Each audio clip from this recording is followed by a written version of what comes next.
Import pictures. Choose the pictures you like. Change to the required size. If you have any questions, please contact the after-sales personnel in time for service. Center button.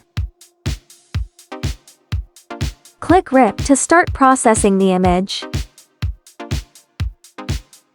Check the settings. Turn off the mirroring function.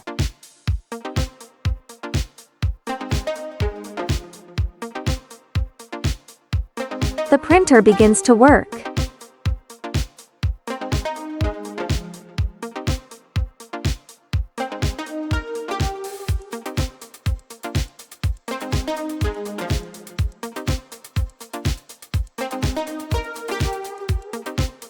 Take off the clothes.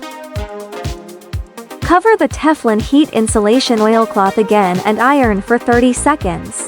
The color is better and more firm. The clothes have been made. For your first production attempt, you can use cheap fabrics for testing to avoid wasting your finished products.